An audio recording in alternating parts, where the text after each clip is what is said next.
Sempre hi ha els que venen a primera hora, ni que per alguns d'ells la nit d'ahir fos més llarga i alegre. Hemos venido pensando que hasta ahora había menos gente. Ahora tengo que ir a trabajar. Los cuartos en nuestra mesa. Així ja no cal pensar-hi més. D'altres, en canvi, prefereixen anar-hi amb l'estómac ple. Després d'esmorzar anirem a votar. Irem a dinar després a casa i després de les croquetes farem el vot. A la tarde. Sin prisas, pero sin pausas.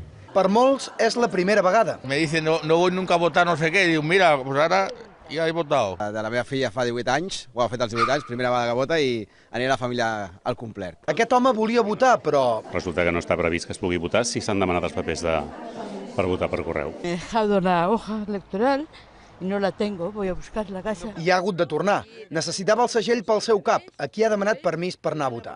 L'Anaïs, invident, també ha exercit el seu dret de forma confidencial, amb paperetes en braille. A Catalunya també n'hi ha molts que ja van votar fa uns dies, ja sigui perquè van votar per correu o perquè venen de països on els comicis ja s'han fet.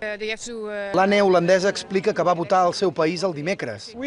La màquia de Suècia, que també fa avui les eleccions, va votar per correu. Els més de 2.700 col·legis electorals de Catalunya tancaran a les 8 del vespre.